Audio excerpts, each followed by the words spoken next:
Creative income is unpredictable, but building wealth isn't. Today, we're sharing the money habits that help creatives grow their businesses, build savings, and feel confident no matter how inconsistent their income is. Your creative genius deserves the same precision behind the numbers. Welcome to Let's Get Fiscal, hosted by Anastasia, Myiesha, and Danielle, part of the women-led team at Coterie Tax. From smart tax moves to cash flow strategy, we decode everything it takes to run a thriving creative business so you can scale with confidence and sleep easy at night. Press play and let's grow your business. Hey guys, welcome back. Another episode, another day, another podcast sitting. I'm Myiesha, and this is... I am Anastasia. I'm a CPA and an enrolled agent. And what would you like to talk about today? Today, we are going to talk about some habits, and preferably some good ones, and with dealing with money. Because I feel like with talking to clients on like a daily basis and everything like that, and especially because we work with a lot of creatives, a lot of them feel like they're bad at money, and that's not usually the case, but like a lot of them have that feeling. So like this episode just kind of be like, it's like the millennial anxiety. Yeah. Oh, okay. Because I was like, I relate, but also, I know. Yeah. Yeah. Yeah.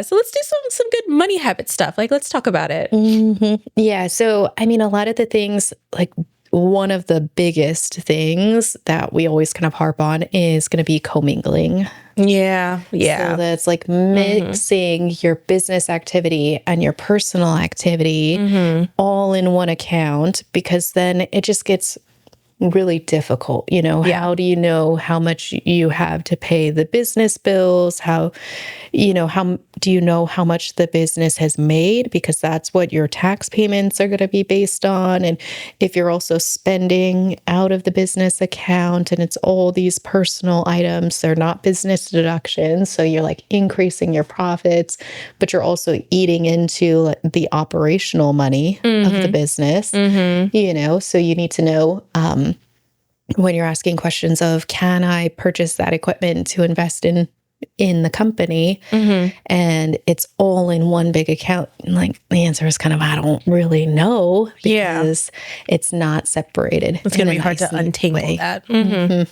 So really having your business completely separate from you. Yeah. So like act like it's your cousin, you know, not your sister, because as an older sister, there's not enough of it.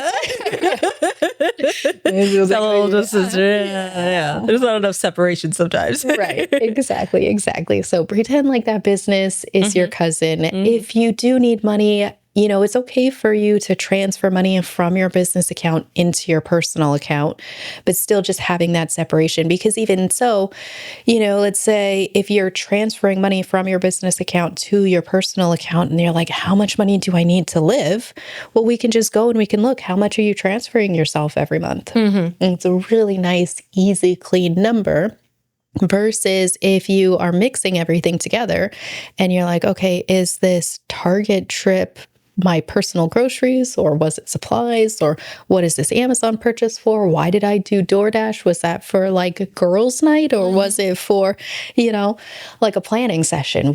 What's the difference between those? And then it makes it really difficult for you to know, how much money do I need to earn every year in order to live the lifestyle that I prefer? Yeah. You know, so having that separation and being able to say, okay, here's how much I'm transferring to myself every single month. Naturally, that's going to be like your minimum base amount that you need to earn. Yeah. And then, you know, we can kind of add in the business expenses and things like that from there to get to what's the income that you have to invoice. Yeah. So I guess the thing with the paying yourself or like transferring the money and stuff to yourself, when your income varies and can be inconsistent and stuff, of just like, is it okay? Like, is it okay to just send money to yourself when you do make money and then like don't do it, or is it better to be consistent and try to like always send something, a consistent dollar amount to yourself or whatnot, to like kind of Do you know what I'm saying? I'm not sure if I'm explaining it well, but do you see what I'm putting down? Okay. Yeah. And I mean, it really kind of depends because you have that like concern about lifestyle creep. Yeah. So if 1 month you get $50,000 and then the next 2 months you get nothing, sometimes it is a little bit easier to just say, okay, I'm going to give myself X amount of money every single month. The rest of it will stay in like a high yield savings account or in the business account and I won't touch it. And then that's kind of how I save. So it just really depends on if you take that big lump sum, you can do the same thing in your own savings account on your personal side, but is that actually going to happen? Yeah. Are you going to take that money, put it into your savings account and then live off of that? Or are you going to get a big chunk of money and then go and spend it and go on, and all of that stuff. And I mean, normally it goes to like credit card debt or whatever, things that you actually need, but it's very easy for it to just quickly disappear. Okay. So, just making sure that you have all of the business activity going into that account. You also want to make sure that you're just automatically saving for taxes and setting that money aside. Ideally, with a good tax plan, your effective tax rate is going to be lower, but just sticking to that, 30%. And then that way you have like a nest egg for the business savings. If you need to buy equipment, you have some savings just in case you run into, any hardships and you don't have as many projects as you have that month. And then also you have your tax savings and you have your retirement savings. So like just getting in the habit of before you even really see the money, plan anything around it, taking that 30%, putting it into a savings account, ideally at a different banking institution than one you normally work with. Because I say like that way, you're not looking at it. And in order to transfer it over to yourself, it normally takes like 3 business days. You know what? That could be a very good hindrance for you. Yeah. Be like, once you have that instant transfer, then you're like, oh, I'll just transfer it really quickly. I'll transfer it back. It's not a big deal, blah, blah, blah, but once you have a couple of days that you really have to wait for it, it doesn't seem like such an easy thing anymore. That also feels very millennial coded. So that's fair. Is there a good like rule of thumb or formula of like knowing how much to kind of like pay yourself or transfer to yourself to like kind of eventually figure out those living expenses? Yeah. So the idea is, and again, these are all like very common, very basic ideas, but 50% of what you earn should go to your supplies and like servicing, like completing the service. 30% should go to your business operations and 20% goes to you. Okay. All right. That's nice. I like it. So 50, 30, 20. 50, 30, 20. And then you get the lowest percentage. And then out of that 20, you set aside, stuff for the for the business. Okay, cool. So separating things out, keeping a separate like personal and business accounts. We harp on that a lot, but just it does make it a lot easier. What are the things you think is like kind of like overwhelming for them when it comes to like just dealing with money? I feel like money has got it's got a lot of like stuff on it, just like the subject itself. I do feel like sometimes talking to us is almost like someone going to a dentist. Like the feeling is very mutual. I was like, no one actually, like we go to trade shows, like no one really wants to talk about taxes. So then we have to do things like, do you want free hot sauce? And like to like convince people really to talk funny. to us. Yeah. So do you know what I mean? Like, are there any other like things that might be like overwhelming? I guess. I mean, a lot of it is, they say you need to pay attention to every dollar, and give every dollar a job, because if it doesn't have a particular use and you're not assigning that use to it, then it's very easy for it to just kind of disappear. Yeah. So, it doesn't have to be like exact like that where you're following every single dollar, but just having a plan of what you should be doing with the money and kind of thinking ahead on that, either, just creating the budget, but creating like a really honest budget, you know. I know. There's a lot Then you have to know how much you do just like randomly spend. Yeah. And, you know, being really honest with yourself, because, you know, there are certain situations where, you know, like, yes, we say, take the money, put it into a tax savings account, keep it off to the side. Maybe that doesn't work for you. Maybe that's still like not enough. So let's do like biweekly payroll and pretend you're like an employee and you get your paycheck every 2 weeks and that's what you live off of, and you don't do anything else and your taxes are already pre-taken out for you. You know, and that's what I see as like the biggest issue with S corporations, is because every option is available. Like too much. Yeah. It's too many things. Yeah.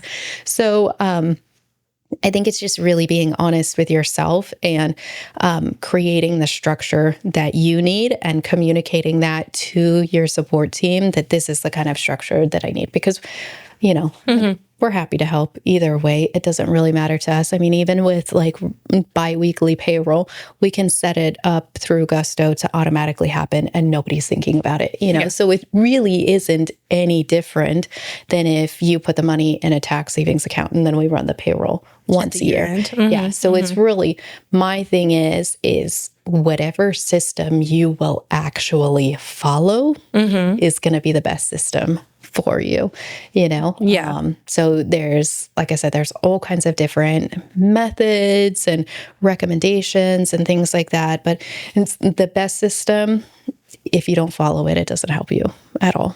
Gotcha. So just kind of be honest with yourself on, you know, what you have the capacity to take on and where you need somebody else to support you. Yeah.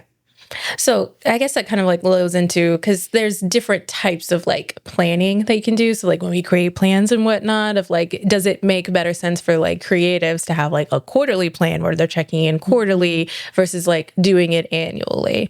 And I mean, at least from my experience with like dealing with clients and everything like that, it does seem like quarterly does make them feel a lot more confident in where they are and where the business is. And like, there's really no surprises then. Like, it's like, we have the expectations. But annually is fine too.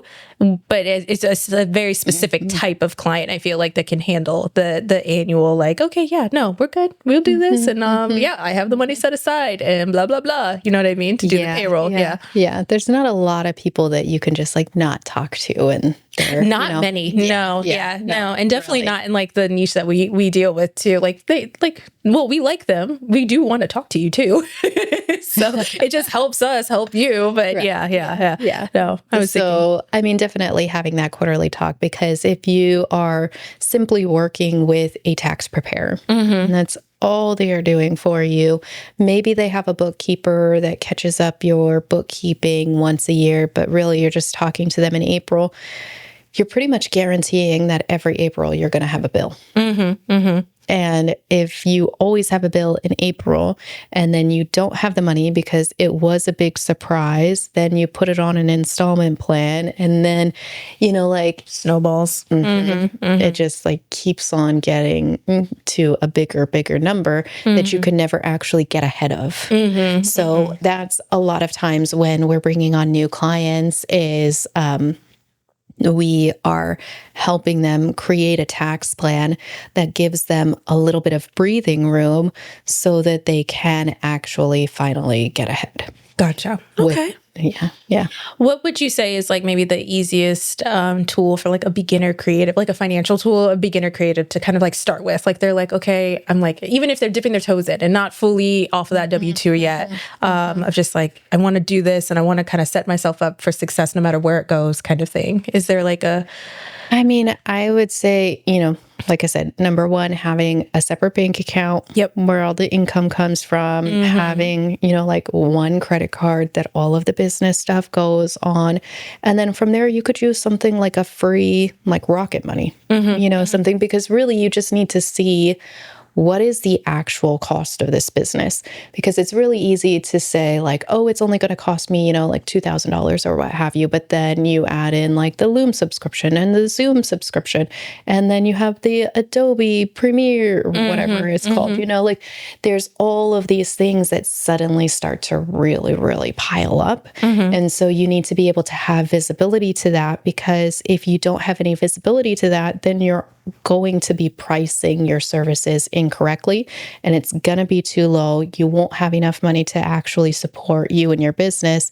And once you've kind of like set a price and created a relationship with a client, it kind of gets difficult to kind of push into another level. So it's kind of easier to set expectations from the very beginning, and just make sure that you have true visibility of what's going on with the company. Because, if you have to have like an Audible subscription, or, you have to have, maybe you want to work with Netflix. And so you have like a Netflix subscription so that you can see like what are all the pilots that they're accepting and what's going out and what time of year are these different things going out, and when can I pitch, my idea to them, and when would be the best time to, like there's a lot of things that kind of play into that. And if it was all hidden in your personal account, then you may not be able to see what that true cost of the business is. So like knowing your true cost in general, just knowing to run this business, this is what it will cost me, so that you can then make educated like plans and decisions. Right. And so like I said, like something like even Rocket Money, the free version, it'll let you separate it out into these are subscriptions. This is like my meals. This is what my travel expenses were. Nice. It just gives you a little bit, and you can see like, okay, for the last 3 months, I had to spend X amount of money on gas and X amount of money on parking, and then that's how you are able to easily get to that true cost, so that you can price correctly and you can make enough money so that you can actually, save, invest in the company, have your tax savings, pay yourself, do all of the things. I think the other really nice thing is like having the confidence in like what you're doing. Like if you have all this stuff, it's really going to give you confidence of like, okay, I really like, if I don't fully know what everything is, I have someone I trust that is handling that part. And then I'm checking in with them every 3 months to like see how that all is going. So I do think that could help. I mean, as we were saying in the beginning of the episode with the millennial anxiety, that'll help like not have those thoughts right before bed of just like, I have no idea what is going on. Yeah. And because, when you're in that situation where you don't know what's going on, you have a lot of anxiety, you have a lot of insecurity, you won't take those big leaps. Yeah.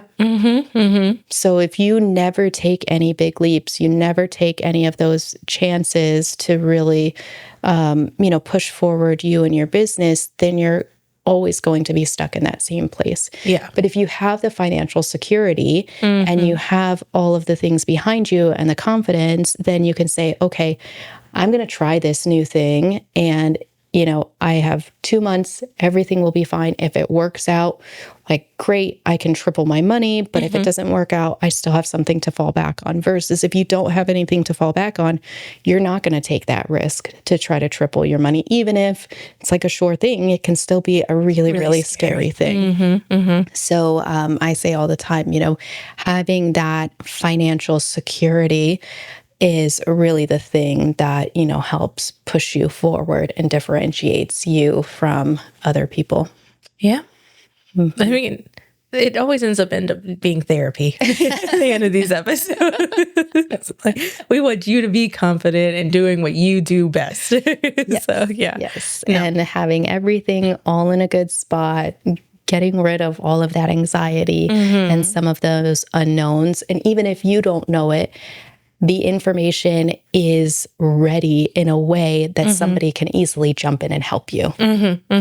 So that's going to be the main thing. So if you have any questions on kind of best practices and how to make sure you are set up so that you don't run into some of these common pitfalls, feel free to put a comment below or send us an email, and we are happy to talk through your particular situation. Till next time. That's a wrap on Let's Get Fiscal. Ready to stop guessing and start saving? Click the link in the show notes. Grab your consult and let's make your business work for you, Not the other way around. You've got this.